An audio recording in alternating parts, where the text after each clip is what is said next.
大家好，我是伊森，今天给大家介绍 Final Cut Pro 音频效果的使用管理以及如何下载免费的音频素材，并且放到我们的音频效果库当中。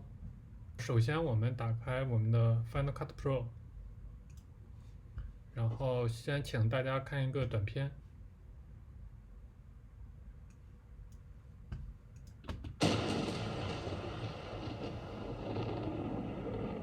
在这个短片当中，然后我需要的其实是雷电的声音效果。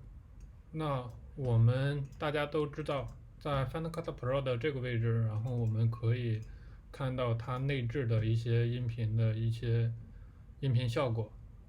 那这是 Final Cut Pro 自带的一些音频效果，我们可以通过中文和英文去快速索引我们所需要的素材。假如说我在这儿搜一个雷，那在这级目录下我们没有找到对应的素材，那我们往上一级，然后我们再去找，在它的上一级效果这儿，我们找到雷雨交加的这个素材。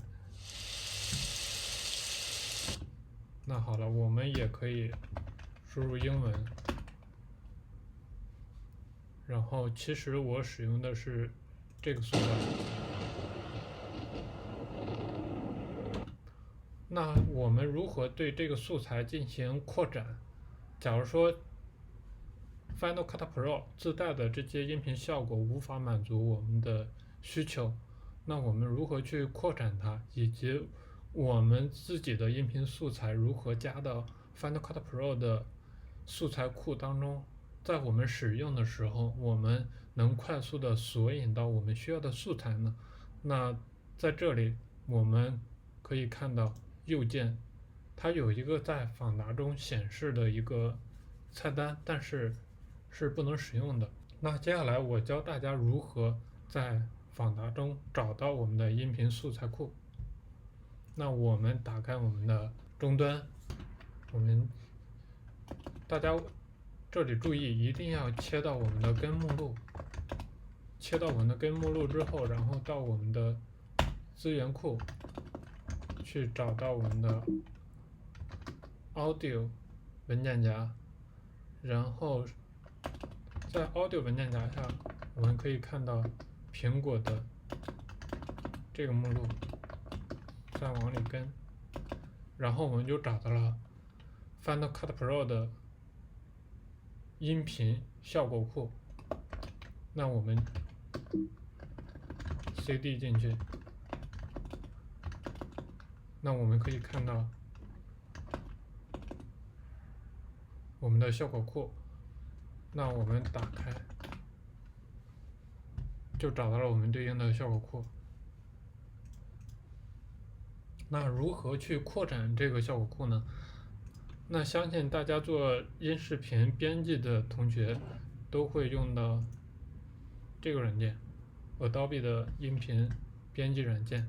那在帮助菜单中，我们可以看到下载声音效果等等，然后我们点击这个下载声音效果这个链接，那我们可以看到 Adobe 给大家提供了很多的高品质的音效素材。那我们可以看到这里 Adobe 的说明，软件当中包含了未压缩的免版税音频音效和音乐循环文件。那也就是说，这个音效素材我们下载下来是可以使用的，免费使用的。那我们可以打开，可以看到一一下载。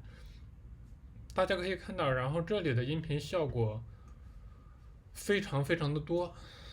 假如说我们全部下载下来，放到我们的电脑当中，对我们电脑的存储带来很大的压力。那我们如何去解决这个问题呢？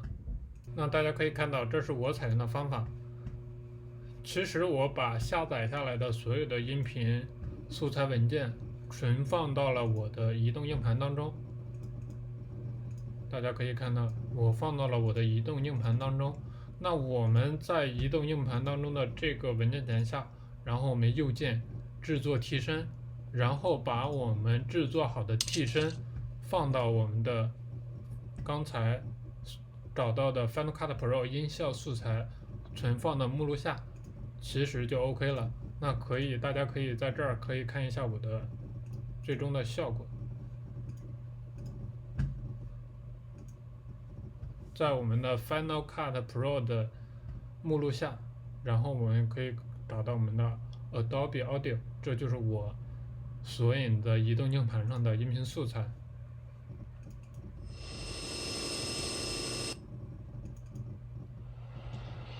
是 OK 的，可以很方便的去索引到。